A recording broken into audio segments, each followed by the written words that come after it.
So, why does modern medicine have such a hard time both diagnosing and treating autoimmune disease? Why is it so hard to get better going the medical route?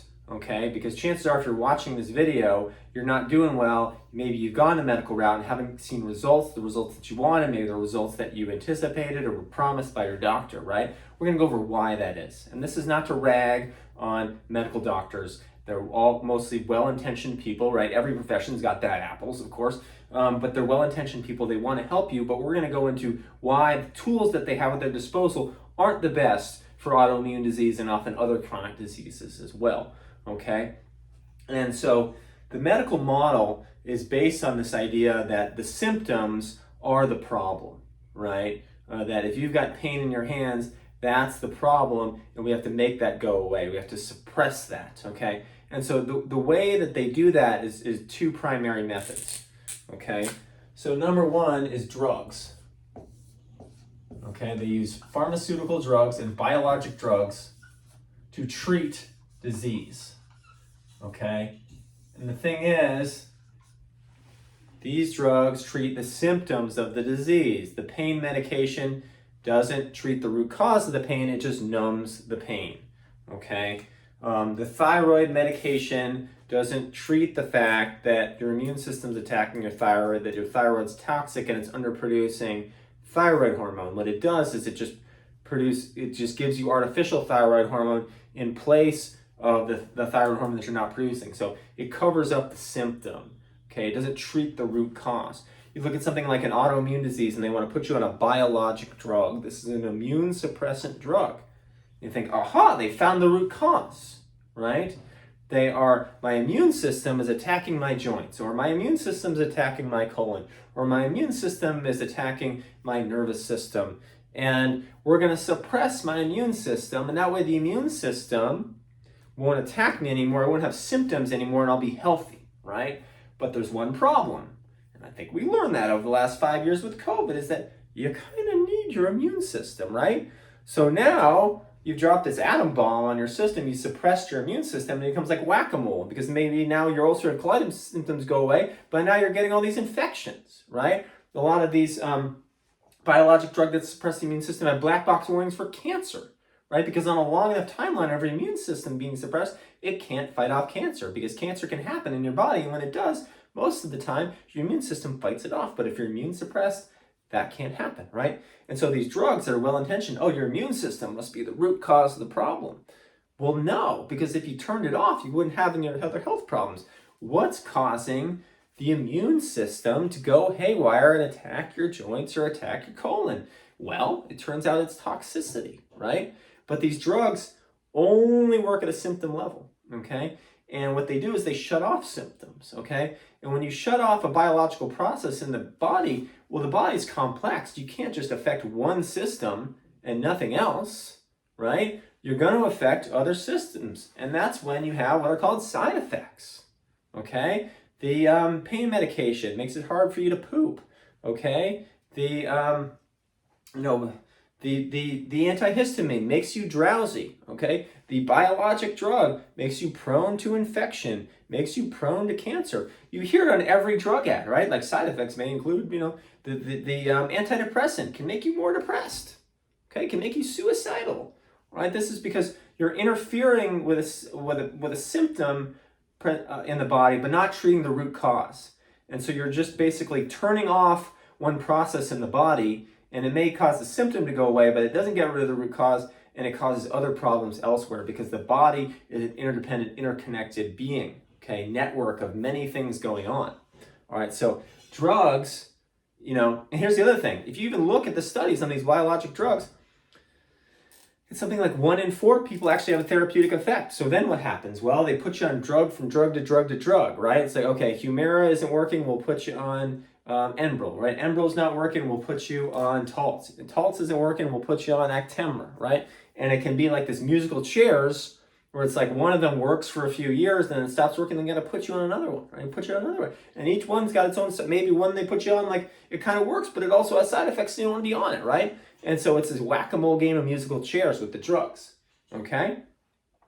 because we're not addressing the toxicity in the system. We're not addressing the root cause, which is toxicity in your system primarily coming from, we'll get into, the food that you're eating, okay? So, drugs are going to be symptom suppression, but never actually really get you well, okay? It might get you somewhat better, but they're gonna have side effects, and you get sick of going this merry-go-round, and then all of a sudden, Dr. Ben with his green smoothies, think, okay, maybe this is worth a shot, right?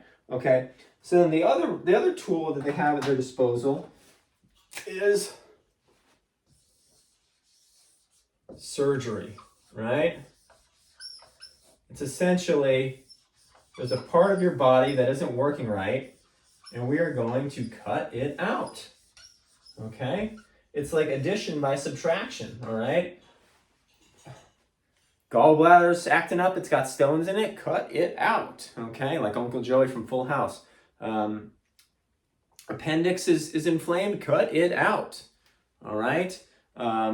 Stomachs, you're eating too much food, cut part of your stomach out, right? Thinking that if we remove the dysfunctional part of your body, that that's somehow going to make you better, right? But talk to anybody who's had their gallbladder out. Talk to anybody who's had, like their uterus removed, right? Like they wish they wouldn't have done it, right? But sometimes, is it life-saving, right? Like, are there times when you need surgery, right? Like if my arm gets ripped off, I'm not gonna be like, okay, I'll just pour some green smoothie on it, blah, blah, blah. No, go to the hospital, get surgery, reattach the arm, right? But if a part of your body is diseased and inflamed, it's called a vital organ for a reason, right? You need it. It's vital to you staying alive, right?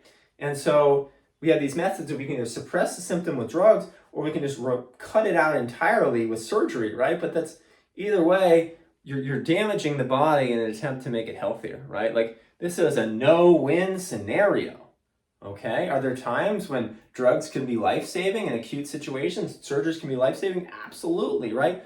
But in a chronic situation, you're either suppressing symptoms or just cutting out dysfunctional parts of the body entirely, right? And this is the problem. This is the model. This is the medical model. Is the idea that you have to fight disease. Okay, that you have to that we're going to fight your disease to get you healthier. Okay, and we're going to go over why this is. It sounds good, right? Like people say, I'm fighting my MS. I'm fighting my rheumatoid arthritis. I'm a rheumatoid arthritis warrior. I'm an MS warrior. I'm a lupus warrior. I'm going to go out and fight my disease. Okay, sounds like a good idea. Sounds like a good idea to fight disease. It's a noble cause. There's nothing wrong with it, but I'm going to show you why that might be not an approach that you want to take. Okay, because here's the thing.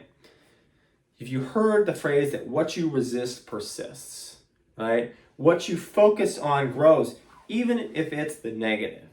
Okay, if you look at America and what we've been trying to fight, okay, in the 1970s, cancer became a real problem. It wasn't a problem, 100, 200 years ago. People either didn't live long enough to get it or just wasn't as prevalent because there wasn't as much cancer-causing things in the environment, okay? But cancer became so much of a problem that the president declared a war on cancer. We're going to declare a war on cancer to beat cancer, right? And all these people are saying, F cancer, right? And so what happened? We created a war on cancer in the 1970s. Now in 2025, cancer is the number 2 cause of death, right under heart disease and fastly approaching overtaking it to become number 1. We lost the war on the cancer, okay? The 1980s, Nancy Reagan declared a war on drugs. Just say no to drugs, right? We're gonna have a war on drugs, right? How did that go? Well, now drug overdose deaths kill over 100,000 Americans a year. Okay, more like most Americans over the age of 40 are on like 5 prescription medications each. Okay, there we have more drugs. Okay, and we have more people being harmed by drugs and dying from drugs and being put on pharmaceutical drugs to suppress the symptoms of diseases that they're not curing. Right? So the drugs won the war.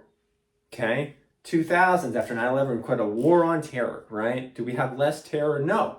Why? Because what you focus on grows. So if you focus on not a thing, right? I want to not have disease. I want to not have drugs. I want to not have war. I want to not have terror.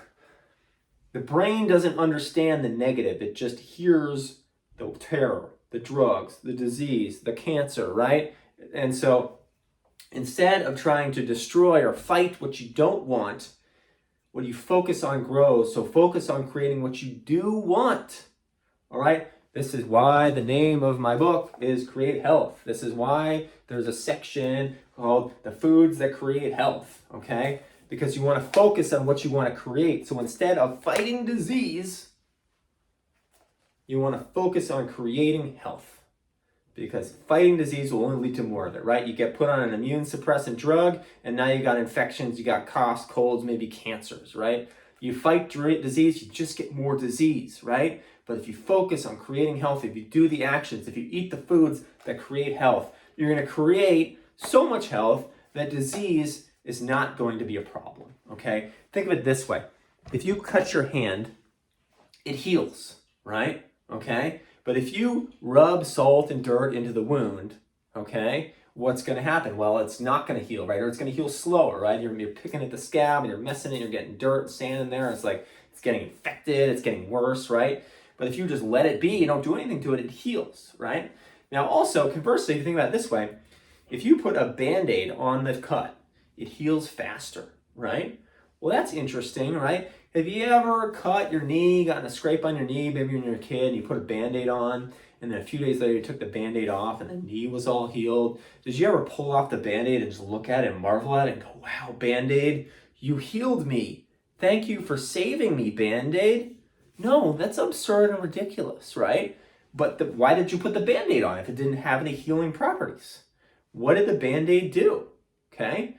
Did it heal your cut? No, what it did was it prevented things from interfering with the healing process, prevented dirt and bacteria and sand from getting in there, right? It prevented if you bumped it up against something, it would knock the scab off, okay? So the Band-Aid didn't have any healing properties. What it did was it prevented any interference to the healing happening, and then the body did the healing, right? And so it's the same way that the jump that I want you to make is that it's the same way with a chronic disease like an autoimmune condition.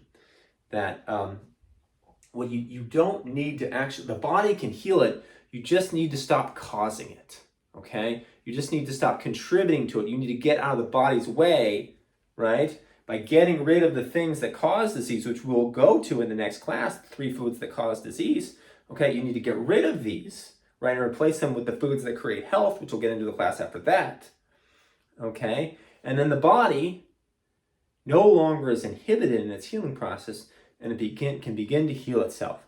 But I will tell you the harsh truth is that most people watching these videos are contributing to their disease with the foods that they eat and the actions that they take in their life every single day, and by no fault of their own. They don't know any better. That's why I created these classes, to educate you so that you would know, that you'd be armed with information that I hope you go out and implement, okay? So, if you can remove the causes, right? If you can stop causing more disease with the foods that you eat and the lifestyle that you live, the body can be opened up to finally start healing. So basically what I'm saying is if you've got an autoimmune disease and you're eating a standard American diet, you're basically rubbing sand in your wound every single day. And then we get to the point, well, it must not be curable. This cut never goes away. These diseases cannot be cured. Guys like Dr. Ben are quacks because they say that autoimmune disease can be reversed. And that's a very important distinction, okay? I am not making claims to cure anybody of anything. Okay, this is reversal, okay? You take the actions that are going to no longer create disease and are going to create health, and you do them consistently, your disease will slowly reverse and eventually, hopefully, go away in most cases, right? It's not an instant cure, okay? But in that same token, if you begin to fall off those habits and go back to eating the foods that cause disease and the lifestyle habits that cause disease, eventually, you're going to unreverse your disease, you're going to be sick again, okay? And I've seen it happen with people, all right? So it's reversal, not cure, right? If you're taking the actions that are going to create health, you're going to get health. It's going to happen on a long enough timeline, okay?